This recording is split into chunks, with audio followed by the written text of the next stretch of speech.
My dear viewers, I'm going to be very brief. I'm using a set that costs me 31k silver. 31k silver with everything. I don't know why sometimes it shows as less, but let's just round it up to 31k silver. And I've managed to make with it 1.9 million silver. Now, let me tell you some facts. I didn't PvP. I didn't do anything that a new player wouldn't be able to do from the start of the game, as long as you have the required Reaver. And even if you don't, you're still going to have a very easy time if you're using the same build that I'm using. Now, if you're wondering how this build actually works, let me quickly walk you through it. You want to use Mage Cowl, third spell, first passive. You want to use Mage Robe. I know it seems like a weird choice, but I'm going to be explaining myself in a second. Third spell, first passive. You want to use any plate boots with the second spell, or if you really want to make sure that you have the required mobility, you can use soldier boots. Sometimes you might want to swap the second spell in case you want to PvP, but generally you don't really want to PvP with this and the second passive, and you want to have Blight Staff with the second Q, first W, first passive. Now for a cape, the reason I went without a cape and without any food slot,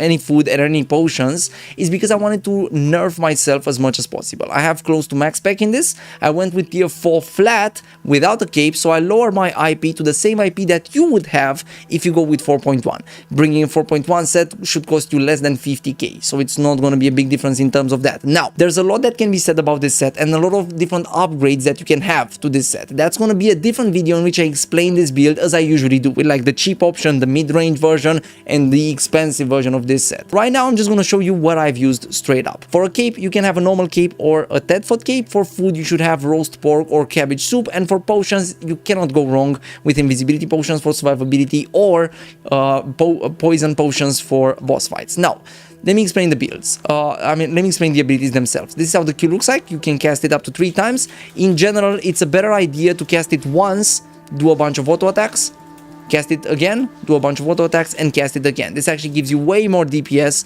than the flip side of you casting it 3 times back to back to back, then doing this, then waiting, then casting it again and stuff like that. It actually gives you way more DPS, because there's some DPS that comes from the taunts themselves and some DPS that comes from your auto attacks. This does damage in itself, like in the area that you see around there. It slows the enemies by 25%, and it also boosts your auto attack damage. So you wanna have all of those 3 things happening at once. That's why you wanna wait a little bit before you recast it. The W looks like this. It deals some damage and it interrupts by knocking up. The E looks like this. It cannot be interrupted. It increases your movement speed and it heals quite a lot. Now, if you manage to time this E on your passive, that's going to be perfect. To do that, just keep track of this passive right here. Every 4 spells, know that your E will be empowered by quite a lot. 20% is pretty good. The R looks like this. You generally don't want to use it in PvE. This is just mainly a PvP spell. And it purges every single thing that the enemy hits. So let's say, how do I explain this? You saw how it looks? This makes it so the enemy that hits you get purged of all the buffs except heals. So like if there's let's say druidic staff heal on them or some Q stacks from the nature staff, those are not gonna get purged as far as I know, as it also says over there. So except healing over time. Then you have this C over here, or I guess, no, you know what? Let me take a little bit more time to explain the Mage Robe, because I bet a lot of people are wondering, why am I using Mage Robe? Let me address the elephant in the room. Why Mage Robe and not something like Cleric Robe or something more, I don't know, efficient in PvE? Because if you know Mage Robe, it looks like this, and it just purges the enemy. So like if a player attacks you with a buff, well, that buff is gonna get purged from him. If let's say somebody with Stalker Jacket attacks you, yeah, that Stalker Jacket buff is gonna get purged from them. It purges everything except heals over time. Now, for mobs, you don't really want to purge anything, but the reason you're using this, it's not actually the ability. You can even switch to this if you want to. It's actually this. It gives you a physical attack bonus of 58. Now, something like Cleric Robe gives you a buff of, let me double check this just to make sure that I'm not mixing them up, 45%. Another option, but that's much more expensive, is this, which gives you again 50%, this which gives you 50%, this which gives you 50%, but again, we're talking about expensive options. So that's why I went with the Mage Robe. It's the cheapest option that still gives you that 50% damage buff, which you will feel both with your Qs, your auto attacks, and whatever. Now I want to have the Mage Cowl, which looks like this, and it applies a burning dot on your enemies, and the F, which slowly ramps up. You can even boost this with your E, just to have a little bit more speed in the initial stage of the Wanderlust. and then you start running like crazy once this is stacked up. You are very vulnerable to purges in the initial part of this ability, but once you get yourself going, it's very hard for anybody to stop you. And again, you can even use your E to boost yourself in terms of that. Now, with that out of the way, you kind of know everything you need to know about the build itself. So just go there and get yourself into some content in the Nightfall Abbey and in the Mists. What I'm going to be doing for this showcase itself, I'm going to be trying to get myself in the Mist and just do all the content that comes up, except PvP, because I want to keep this as new player friendly as possible. Let me show you how I've made that silver. Oh, look at that! An uncommon cache. That right there, adventurer, might pay our set. Right here. Let's look at this. Boom! Boom! Huge boom!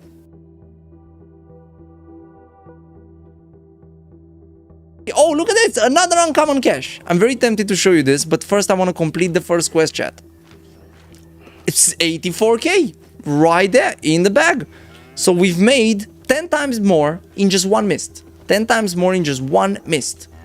Alright. Alright. Please be good. Uncommon. Alright. Uncommon. It's a legendary mist. 700k right there.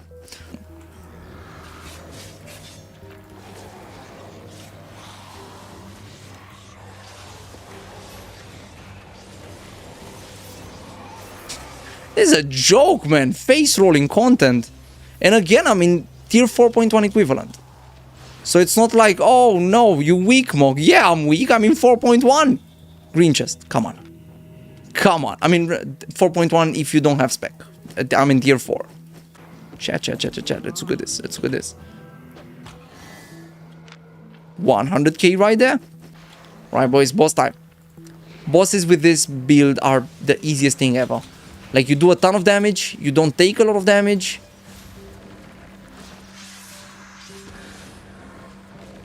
And yeah, it's just a very good time for you. It's just a very good time for you. Oh, we have a player there. Okay, blue chest. That was another nature rat. It is what it is. Let's get the blue chest. 300k. 300k, my friends.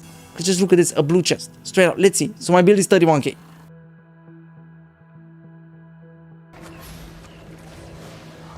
Nice. Please give me a chest.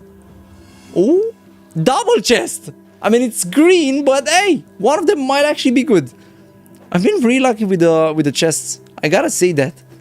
Maybe they just buffed this, because so far it's the second Abbey in which I'm getting so many chests. I'm liking it. Not a ton of loot, but I'm liking it. After farming with this set for less than an hour, to be honest, it felt like 30 minutes, something like that. Correct me if I'm wrong, chat. We've managed to make 1.9 million silver. Now, how much was the set itself? Well, you guys already know it, 31k. Watch us play live on twitch.tv/Mogdan. We decided to finally launch Patreon after seeing so many people willing to help us out. So if you want to help us out, if you want to support our content, please consider joining our Patreons by accessing the link in the description down below. It truly helps us out a lot and we really appreciate it. Thank you so much for watching. We love y'all.